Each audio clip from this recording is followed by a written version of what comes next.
Dave Pichilingi was the original boss of Sound City Showcase Festival in Liverpool, the main showcase festival in the north of England and perhaps in the whole of the UK.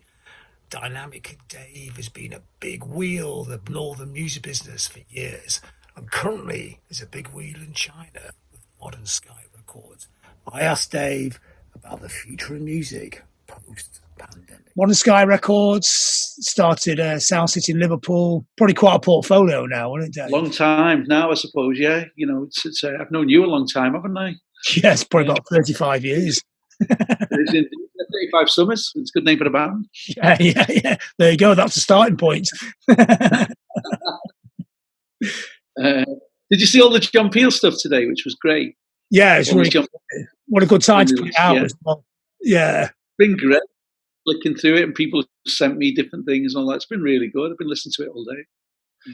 So for you, initially the pandemic comes in. It's difficult. It's very difficult for your business because we're both involved in music, and it's poleaxed a lot of things in music. But can you see a route? Can you plot a route out of this, out the other side, like a different kind of world? Well, I think you're right. Just to pick up on the last sentence you said, then a different world. It's definitely going to be different. People keep saying, "Oh, I can't wait for things to get back to normal," and all this. It's like, I don't think things are ever going to get back to normal. There's going to be a new normal, but it ain't going to be what we've come from. And if you think it is going to be what we've come from, then, I think you're in for a big disappointment, really, because it's just definitely not going to be like that, I don't think any of us quite know the impact yet. I think the big concern is mental health problems and the way people come out of this. Not about business, even just. I was talking to someone today who was going back in China, because obviously we've got colleagues in China, and they've been off for 5 months. And he's been in one of the guys I work with has been in his apartment for the last 5 months, and literally gone down an elevator to a grocery store, wherever, got whatever they've got, and then come back up to his family, and that's been his life for the last 5 months. And now he's going out to the world, really. On Monday he goes back into the office in Beijing, really. And I think we're going to have a similar thing. I think there's going to be a very serious impact on the way people react to this. But in terms of business, it's not going to be normal. I think as soon as we went into it, I sat down with our staff. I'd like to think of myself as an optimist about things, really. So I kind of, when it happened, and also because we'd had a forewarning of what happened in China because of our relationships there, I think I was a little bit more ready for it. And I just said to all of our staff, really, let's look at this as a time of innovation, really. We can't do anything else, so let's try and innovate out of it. And so we had a great session on Zoom like this, which was really stressful at first, because I found Zoom really stressful when I first started using it. I like it now, but I didn't at first. But our meeting, and we came up with this idea of a guest house. I don't know if you've seen it, which we've clunked together over the past few months. But it really works, and it's a way of us, particularly with Sound City, working with emerging artists like we've always done, and looking at ways of monetizing that beyond the ways that YouTube do it, or be one of the ways that Spotify do it, and certainly Instagram Live and Facebook Live and all of those things, where they're great, but they're great for Facebook and they're good for fans. They're not really good for fucking artists because they make no money out of them.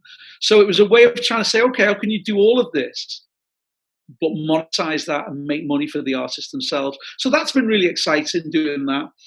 I think, from Sound City's point of view, we announced that we're going back in September.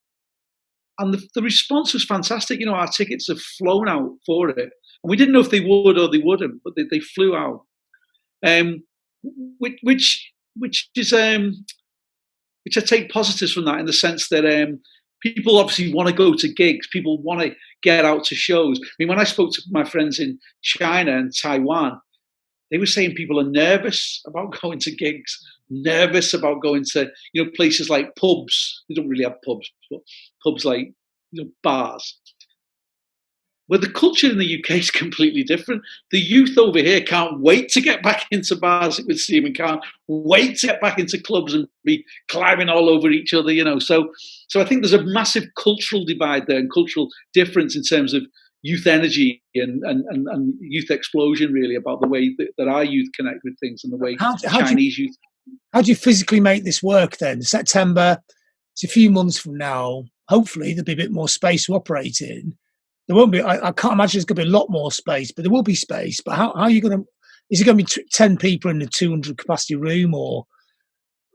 Well, let's put it two ways. If it happens, it's going to be reduced capacities, so we're speaking to, I'm on this kind of panel where we're speaking to DCMS and looking at things for live events and for venues and all of these things. And the current thinking is it's the stuff that's seeped out into the public domain, really, that you might have a venue of 1,500 capacity that's going to have 400 people in it.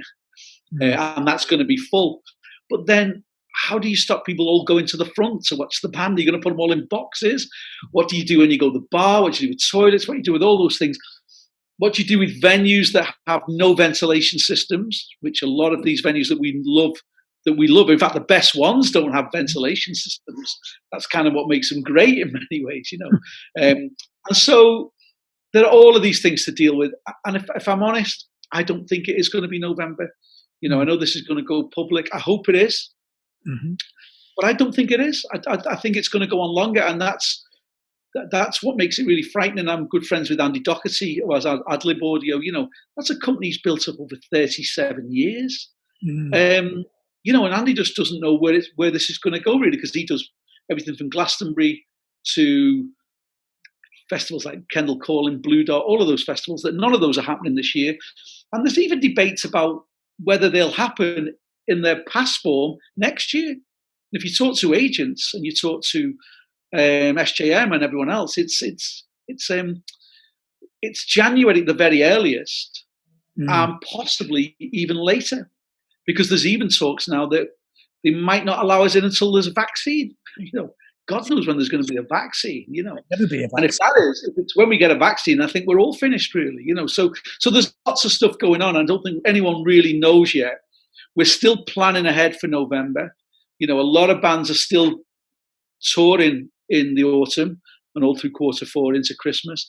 So, and everyone's hopeful that things will happen. And like I said, going back to what I said a few minutes ago, I'm an optimist. But in this case, I really don't think some of these things are going to happen.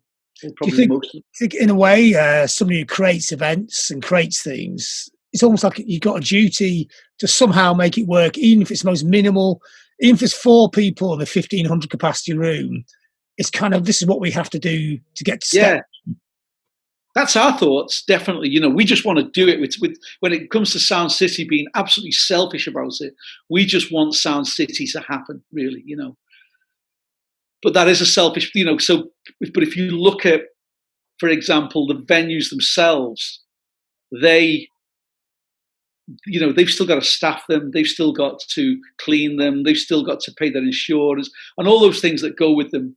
And if it doesn't make commercial sense for them to open, then it's going to be very difficult for them to come out of furlough or whatever else they're in, really, at that time, because who knows? Well, it probably won't be extended beyond that, but certainly it'll still be going on there. But then take it away from Sound City, if you look at it from a promoter's point of view, the agents still want the money for the bands. In fact, they want more now because the bands have suffered. The bands have really suffered with all of this. So the agents want the fee, or even a higher fee for the artists. The promoter then has to take that to the venue and do their calculations based on the capacity. But if they've got a 1,500 cap venue and they can only put 400 people in it, but the agent wants the full fee for a 1,500 cap venue, what do? You can't make the number, no matter which way you do twiddle them out, you can't make them work. And then when you look at the venue itself, taking away Sound City, because we do hires, so it works slightly different, the economics of the way we do it with venues. When you look at them from the venue's point of view, and they've only got 400 people coming through the door, it doesn't make sense for them to open and everything else. So even though everyone wants it to happen, the economics means it can't happen. You think there means you has to can't, be? unless the bands take a lot less money, Mm. and you're in a band, you probably can't make it work then, because you can't pay your drivers, you can't pay your sound people, you can't pay your roadies, you can't, so it doesn't work for the band then either, because the economics just don't work for them.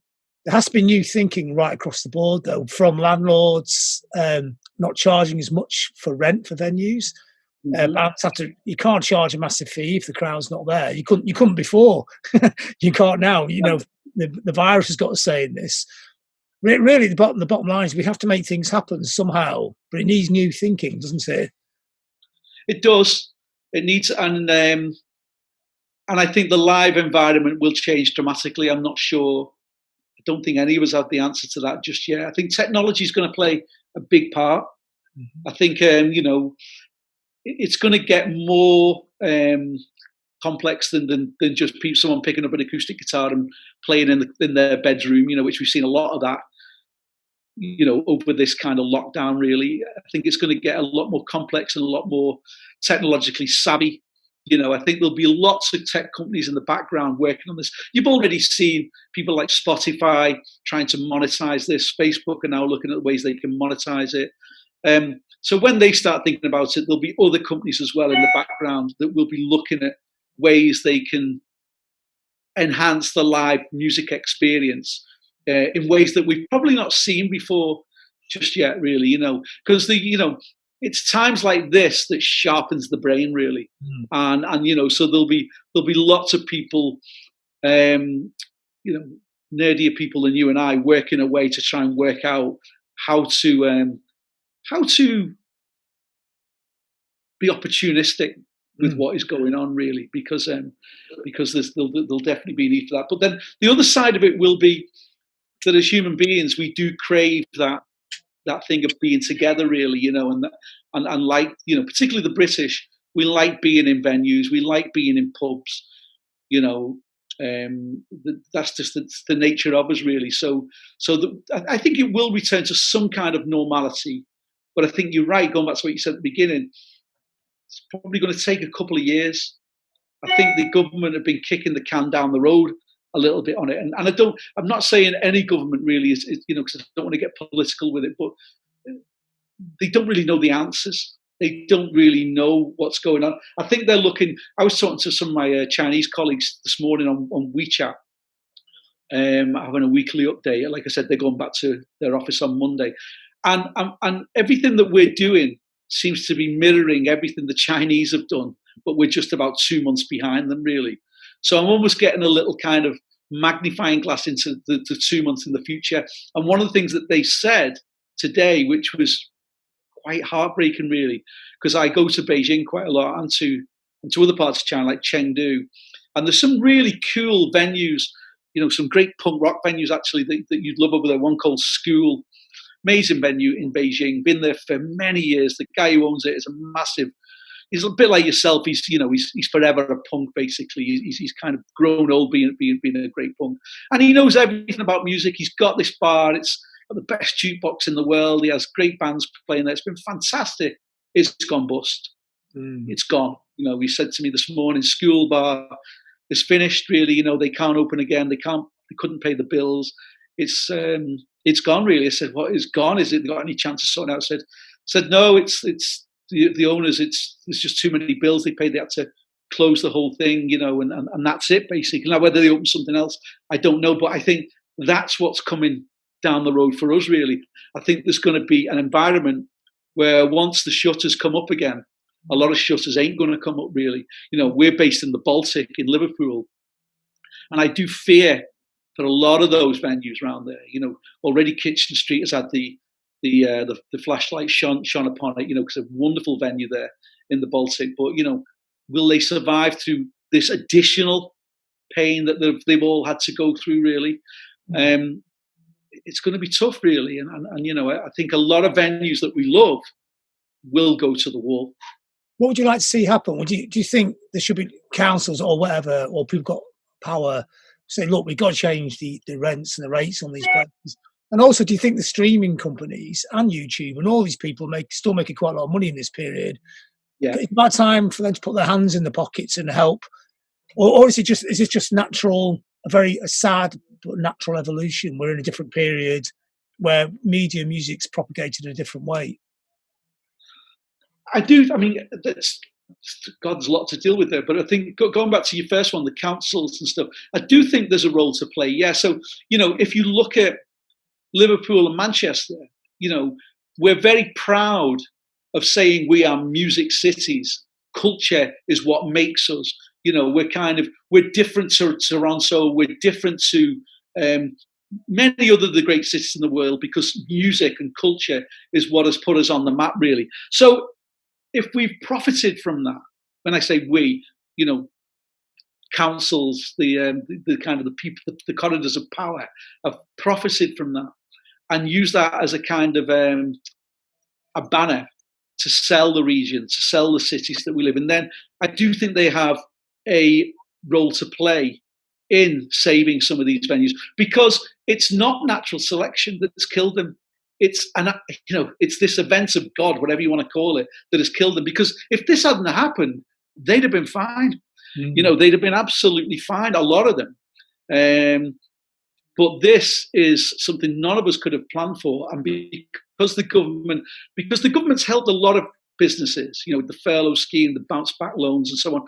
But a lot of businesses don't qualify for them because they operate. I'm not saying they operate in an illegal way, but they operate in in a black economy way, or they operate in a way where they work with a lot of freelancers or a lot of self-employed people and so on. So it's difficult for them to cover the costs of their staff, difficult for them to cover the costs of their building because, as you quite rightly said, these landlords will still want their money despite what's going on. So they're in a really, really tough position. So I do think councils, and particularly the culture departments within those councils, should step forward and help these businesses when we come out of all this, particularly if they've said culture is very, very important. And Liverpool and Manchester, let's be honest, have profited off that for a long, long time. I think a great example of it is if you look at what's going on in Liverpool at the moment with Parr Street.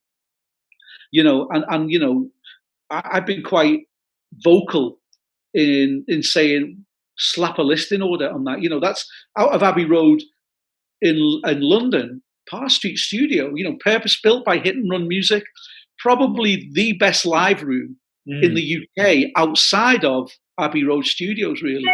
And it should have a listing on it. I know it should have had one before, but again, I think that was short-sightedness by our city council.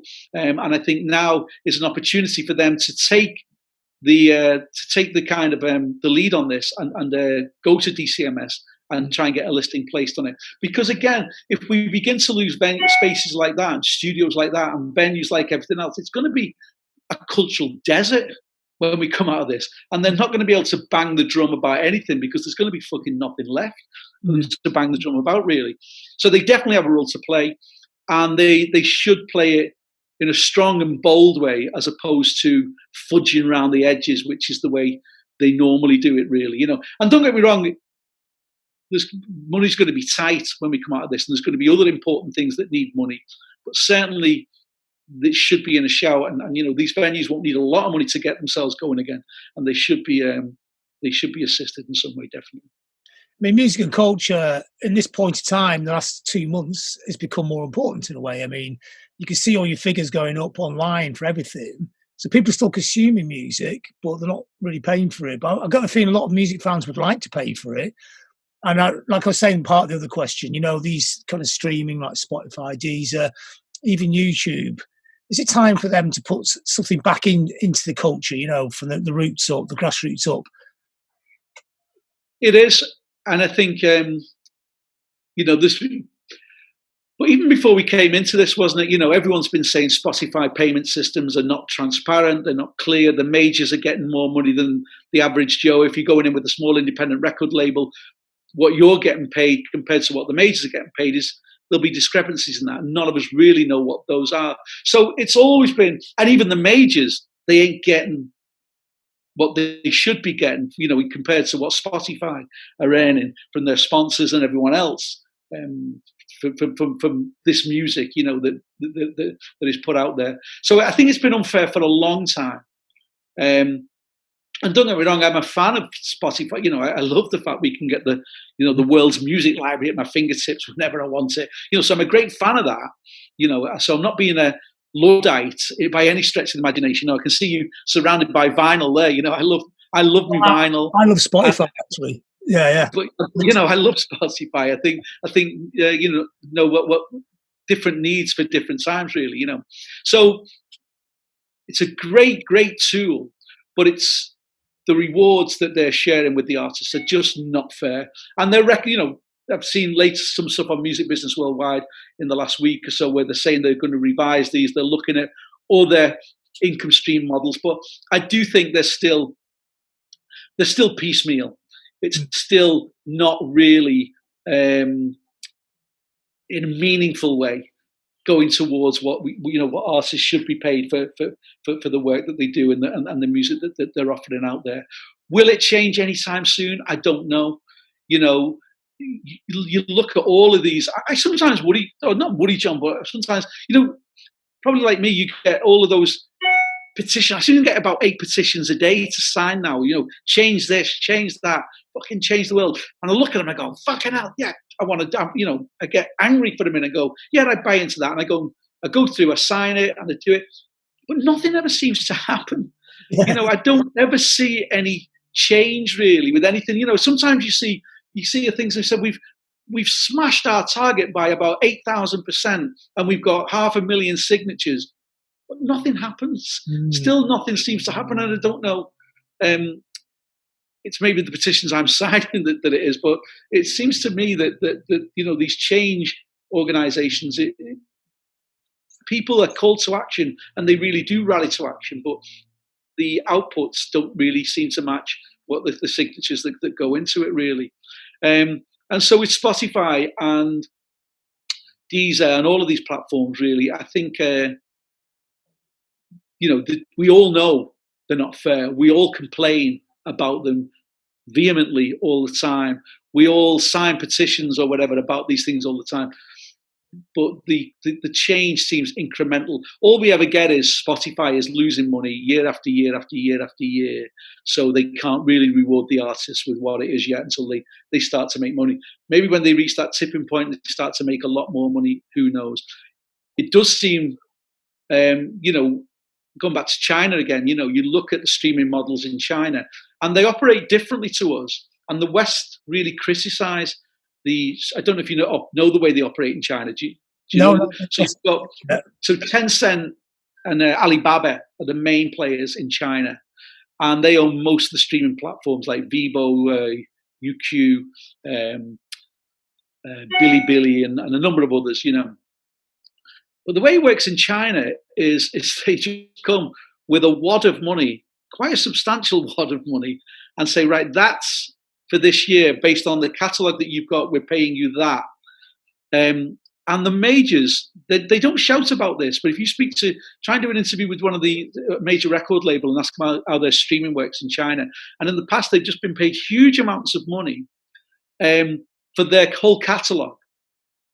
And when they ask them how are you working this out, Tencent are saying we're not working out anyway. That's just what we feel what it's worth right now, because they just want market share in China. And also because Alibaba and Tencent are the two main players, there's for example, over here, your music's on all the platforms. In China, they will buy for exclusivity. So they'll pay a huge amount of money to have it exclusively on Tencent's platforms, and Alibaba will do the same thing.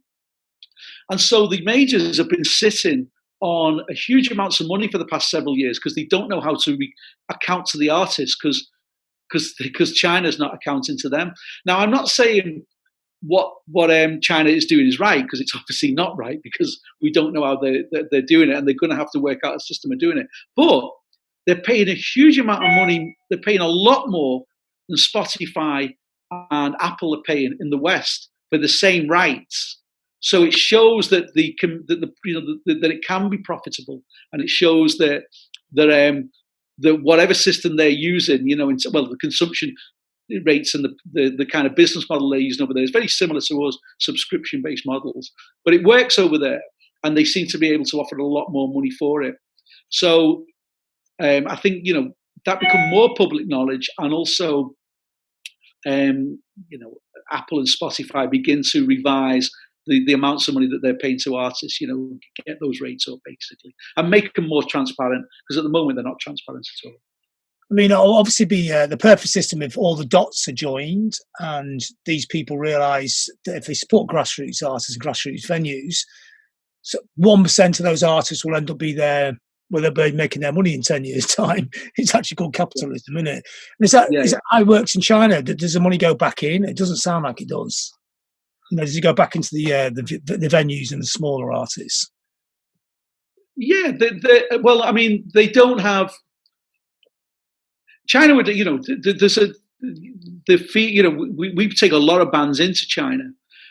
So we've taken in, over the past 2 years, 3 years, taken bands like Chemical Brothers in, Prodigy in, XX, Blossoms, Fortet, and goes on and on. A lot of DJs, a lot of live acts emerging and through. And the way it works in China is very much the same way as it works everywhere else. We look at, so for example, when it comes to Prodigy, for example, this was one of the first acts we took in when Keith was still with us. And looking, what we do is the same as any promoter would do. You look at the social media channels and look at how active they are. Now, Prodigy were really active, so their fees were really, were quite substantial, really, probably more than they were getting in Japan and in Singapore and places like that. Higher fees, really, because their profile in China was really, really strong. When it came to other artists, I won't name some of the other ones, but some what you would consider big artists, they were less famous in China, and so they couldn't get their head around it in many ways, because they're going, well, we're getting this fee in Singapore and this fee in Japan. Why is the fee so small in China? Say, well, actually, because in China nobody knows who you are, really. It's brand new. The Beatles are new in China. It's like 1956 kind of happened about 5 years ago in China. So we're about 1961 right now, really, in terms of what's going on. That doesn't mean that they're behind. It just means in terms of being able to access and kind of hear music. Sorry. All right. And so, but the rewards are great.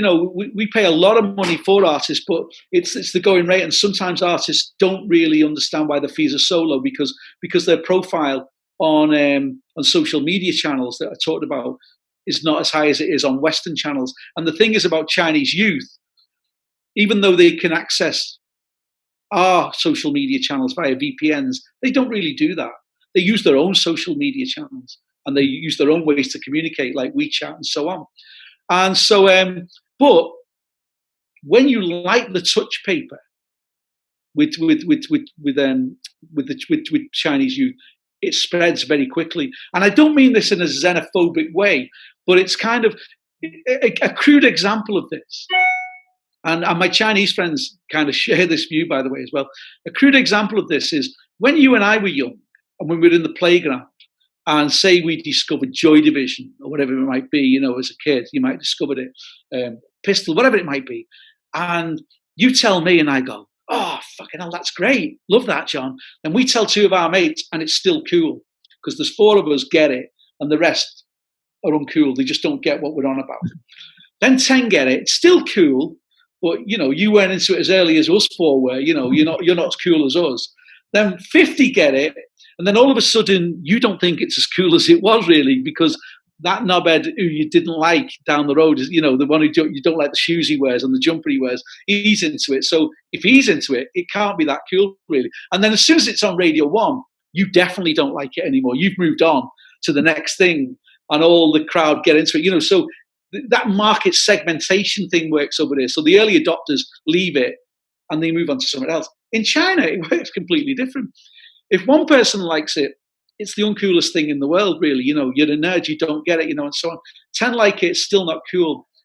10,000 like it, this is getting really cool now. And then when 1 million people like it, the herd mentality, then this is, this is fantastic. And that's youth culture, by the way. That's the way the youth see it, and they love the idea. And I don't know whether it's got to do with communism or the culture before it. I don't know what it is, but most of them would agree that the more people that like something, the kind of cooler it is in China. And so the when it spreads like a bushfire. You know, it can really spread like a bushfire if they really get it, you know, and you can become very, very big in China and be big nowhere else. Remember, they used to say big in Japan? I think big in China could become the next new kind of slang, really, because it can be really like that. And maybe it's an Asian thing, because that was very true about Japanese culture as well. You could, once the Japanese got it, they really embraced it and took it right across. The Chinese are very similar. Is there any positives we could take from China being 2 months ahead coming out of the virus? Are there changes getting made in music that would actually make us look forward to some kind of living with the virus future? Well, I think the fact that the Chinese are now, you know, starting to go out, you know, again, that we with Modern Sky, we have many large festivals over there, strawberry festivals, which should have been 50 of them this year. Unlikely that any of them are going to happen until the autumn time, but at least they're talking now that they're going to happen. You know, they will happen. Reduced capacities again, so, but they will happen. And then the planning for next year is pretty much that it's going to be business as usual in terms of the festivals coming back again, really, as long as the virus doesn't come back again. I think the only issues, and I think we've got the same one really, is for bands, it's going to be really difficult to tour anywhere because you're going to have this 14-day quarantine period wherever you go, actually. So for bands touring anywhere outside the UK, or bands anywhere else in the world wanting to go anywhere else in the world, it's going to be difficult for them because nobody can afford 14 days quarantine to do a few shows wherever you go into, really. And I think that's going to be the playing field for the next 12 months, maybe 18 months. But that's an opportunity, you know. So we've got a young band called the Lathams, you know, and you know, before I would say it, but I think they're the hottest new band in the UK, you know, and I think before we went into this, they were on a, you know, huge trajectory. And they've kind of had their wings clipped a little bit now. But we were just talking yesterday, and, you know, we had plans for lots of other territories, but we're just going to conquer our own backyard, really. And so it's going to be really UK focused and really just breaking the UK with them, you know, over the end of this year and next year, you know, assuming we can get out there again. So I think you've just got to adapt and change, really. You can't bury your head in the sand. I don't think you can try not to be fearful of it, you know, but I think a lot of people will, like I said, going back to what we said before, will be fearful of some of the things that we're going to come out with. But I think the winners, you know, to coin a crude phrase again, will be those ones that adapt and change and kind of embrace technology. I don't know if you've seen another one of our bands, the Lottery Winners. I mean, they've really embraced this really started their own TV channel. They've now got set up their own kind of online fan club, you know, and kind of creating all kinds of unique experiences for their fans that they can only get within their online fan club and so on, really. And I think, you know, it's things like that, being kind of innovative and coming out of it like that, really, not seeing something as a threat, but seeing it as an opportunity, really, to get thinking time and to think your way out of it, really. You know? Yeah, surely in a creative industry, people should be coming up with creative solutions. Yeah, absolutely. You would think that, wouldn't you? You know, yeah, sort of like it's always changed since it started, hasn't it?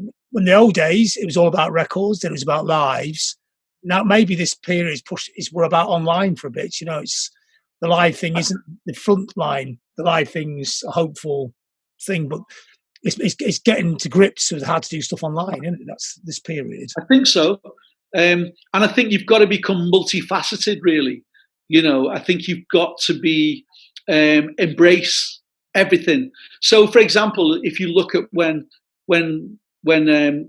MySpace or the internet, or you know, began to eat into record sales and the traditional record industry that we knew, you know, at the back end of the 90s, really. Well, if you look at, again, the winners in that weren't the big major record labels, because what they did was they buried their head in the sands and they just tried to sue everyone. We're going to sue you, we're going to sue you, And so while they were busy running up huge legal bills and trying to sue everyone, it was the kind of indie, kind of creative people at the bottom of the pile who, if they weren't writing songs in their garage, they were kind of coming up with algorithms for new websites or whatever it was to create what we now know as Spotify and what we now know as Apple Music and what we know, all of these kind of things that came out of that, really. And you can bet your life those kind of same punk rock nerds will be still in their garages or their bedrooms, and they'll be coming up with new algorithms that will define the new landscape that we end up going into out of this, really. And none of us know what it is yet, but I think just recognize there will be a new landscape and be ready to grab it with both hands, really. Don't try and sue people. Don't try and say, oh, life was better 2 years ago, wasn't it? Things just change, I hate it when, hate's a strong word. I don't like it when people say things like that. I don't like it when people say my youth was cooler than your youth. Because I think being young is the best thing in the world, really. I'd trade it all to be young again, really, and to kind of just live in it all again, really, because being a teenager, being 16, 17, 18, 19, and just got on that journey, discovering music, discovering love, discovering all of those things, that's what it's about. And I think these young bands and the artists that's in it, I think more than ever should just grab those opportunities and and be nimble with it. And think like a speedboat or move like a speedboat and and think, okay, live is one thing that we do, but we can also do this stuff online. We can start our own fan club. We can do that streaming thing that's over there. We can do this that's over there. Do it all. Do it all. Don't just, the live thing might have changed, but there's loads of other things that you can do as well. Really grab them all and be nimble and be kind of adapt to that change, really. When you speak to people like band managers, bands, musicians, etc., do you think the way people are being creative is changing as well? The older model of, and we'll just talk about bands here, not solo artists, but you get in a rehearsal room, try and knock a song together. But now people are doing it online, aren't they? And do you think that's going to change the way people create and propagate music, and also the way people make music, and also the sound of music? Do you think that's going to change in this period? Oh, 100%, I do. Yeah, I mean, I think people still want quality. I think we've accepted lo-fi because we're in lockdown, really. So people picking up an acoustic guitar, we forgive them to a certain extent because we can say, okay, well, you can't get in a studio or you can't get whatever, So it's been forgivable. But I think quality will still count, really. But I think the purism way of saying, it sounds better through these speakers or through whatever. I think that's going to change completely, really. I think people consume music I will accept it in all kinds of ways now, really. But I think at the end of the day, great music has still got to come through. Everything still begins, as Seymour Stein said, everything begins and ends with a song, and so you still need a great song. How you consume that song, be it through a phone, be it through a Bluetooth speaker, be it through whatever, I think that will definitely change, really. And I think the way that we make it and the way that it's created in terms of be it in studios, be it in houses, be it in whatever it might be, that's definitely going to be coming. There's more and more of that going to be going on. I mean, I give an example again. I think examples always work. We got another young lad, Jamie Webster, who's with us, and he took the opportunity while this lockdown's been going on to build his own studio in his house, really. So he's bought all that and he's kind of learnt the tools of his trade, really. He's a spark by trade, actually, originally, but he's now learned to become a kind of recording engineer. And he's pretty crap at it at the moment, but he's getting better at it. He's going through, and he really wants to embrace that now. And I think there will be a lot of artists who, going back to me on the Zoom thing at the beginning of this, I would never have done a Zoom meeting 8 weeks ago. I would have thought you'd have been mad to think that. I say, no, I'll get on a train to London. I don't want to do a Zoom meeting. It'll stress me out, and all that. Now I will do stuff like this, post this, really. And I'm by no means a Luddite, but certainly I was a bit fearful of things like this. Not anymore. And so I think a lot of artists a lot of managers, a lot of businesses will have learned to embrace, if not only basic technology, and looking at ways that they can enhance either the live music experience or the recording of music experience or the video, the way they show their artists across. So I think we're going to see a lot of that in the future. And I think there's going to be a lot more platforms, a lot more apps, a lot more kind of things that will emerge in the coming months and the coming year that will be very useful tools for artists, because you can bet your life, bet your money on it. There'll be some really clever young kids coming up with some fucking great stuff, all around the world, really, they're going to unveil to us very soon. So in a way, looking positively at a future, an event like Sound City, which has already got a big online presence, of course, with live casting, Zoom, etc., you'd be live around the whole world.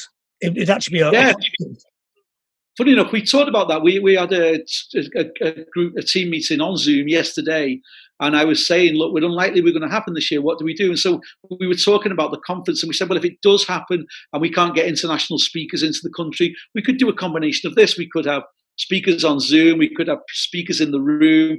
We could, we can use the technology that we've all become used to over the last 8-12 weeks, however long we've been in this, So we're already thinking about how we can use technology and the real world simultaneously, to do what we do. We've not really talked about how we do it with the live artists yet, and whether we would do that. But who knows? If we do get to go in November, maybe we will broadcast on Zoom some of the live performances that we should have had, because it's unlikely some of our international bands are going to get in, even if we happen. But there's still an opportunity to do something like this, and maybe do them live on Zoom and see how the audiences take to that. By then, the technology would be better, probably, and you'd be able to, you probably would be allowed to have 4 people in a room, so a band could perform together instead of all peering into the laptop, seeing where somebody's Absolutely, yeah. There's been some great stuff, haven't there, though? I think the way, I looked at, we've done a lot of stuff with Latham's, again, these kind of mosaic type videos that people have done. I think Blossoms were first to do one, really, with Paperback Writer. It was a superb version that they did of that. And it put the cat amongst the pigeons, really, about people to start doing that kind of thing. But I think there's been some great innovation, taking what is fairly basic, shitty technology and saying how they can cut it together to make something that actually looks quite beautiful, actually, and sounds great, when they've done it. I've been, I've not turned the telly on. I've done is been looking at my laptop and my phone all the time at some of the amazing stuff that's been coming through, really. It's been fantastic. Yeah, I mean, I was thinking that in the future, people may look on this period as a time where the technology fast-forwarded. We went 10 years ahead in 10 weeks, Yeah, without a doubt. Well, in times of need, isn't it? Again, they're talking about trying to get a vaccine that would normally take 5 years. Hopefully will only take several months or maybe a year, So, but I think it's the same with anything, isn't it? When you create an emergency, people become more creative. Some people do anyway. The best ones normally do, really. Are you optimistic about the future? Yeah, I am. I am optimistic about it. I think the only thing that worries me is the short term, really. I think I'm optimistic about the medium to long term, because I think I think there'll be some great things come out of all of this. I really do think there's going to be some amazing technological things that will go, wow, and you'll know it came out of this period.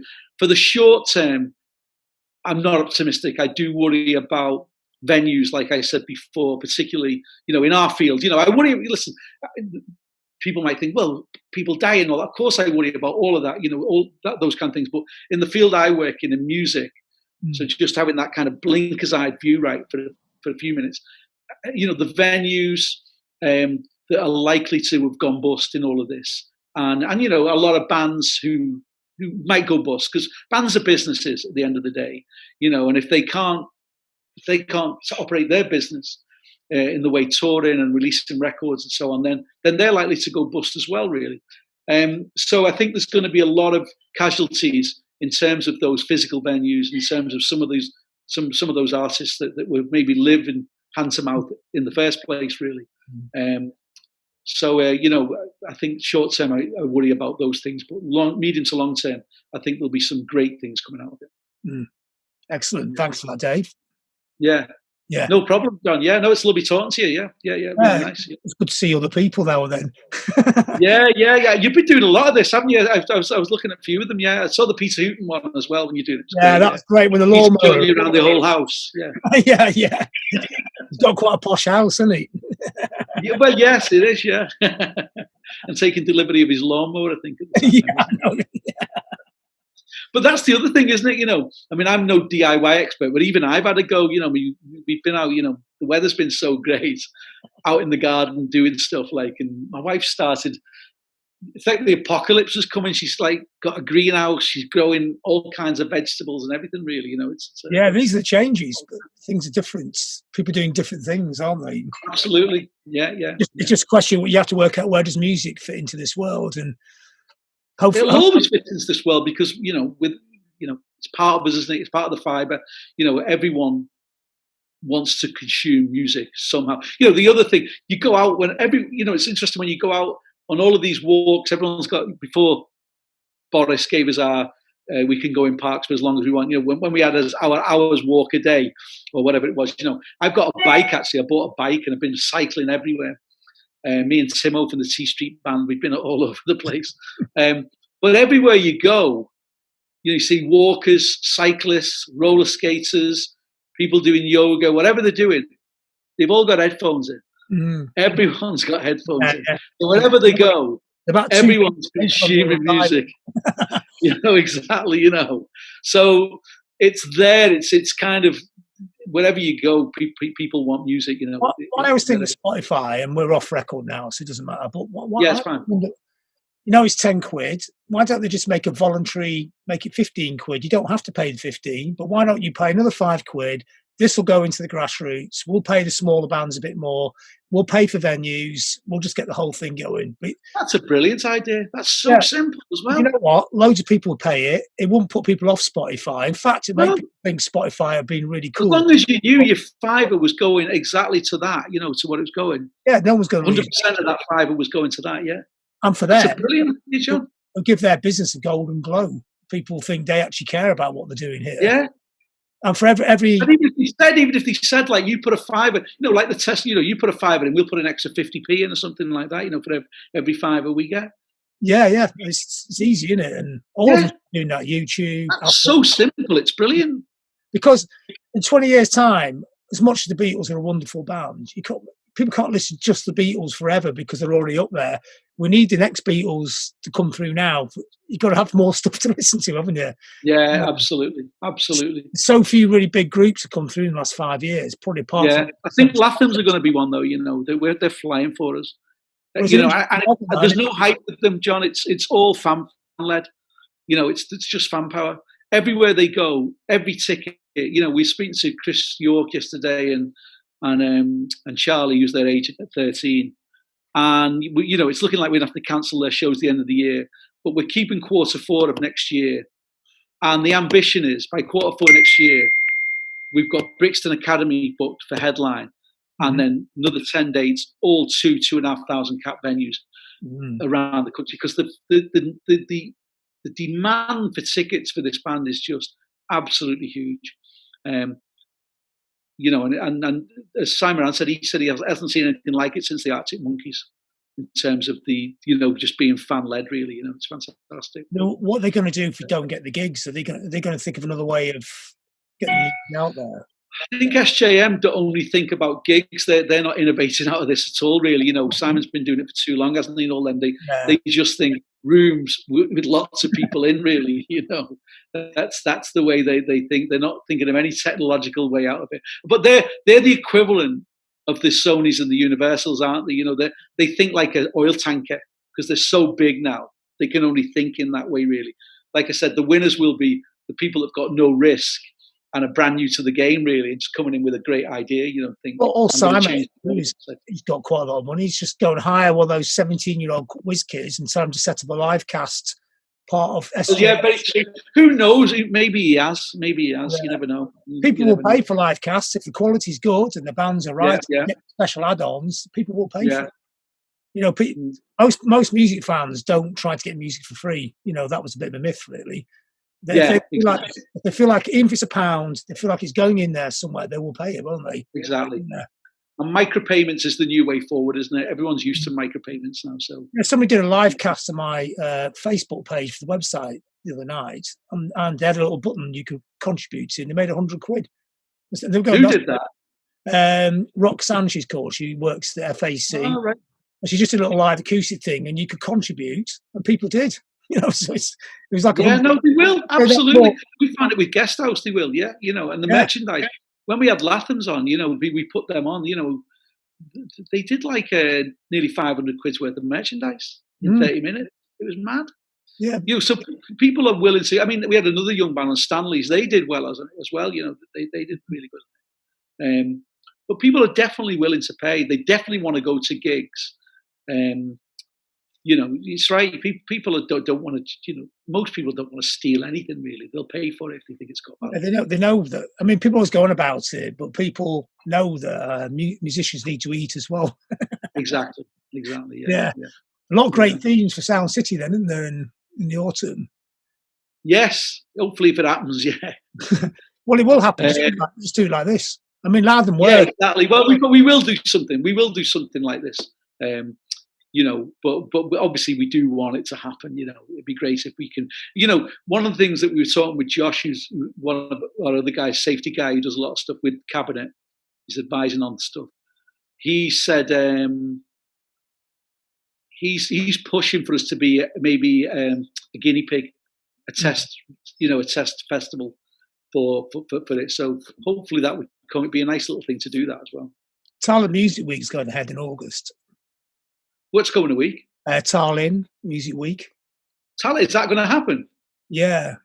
All right, okay. But it may be Estonia, isn't it? a lot of it probably like this, but they're determined to make it happen in some form. Yeah, it's a great festival.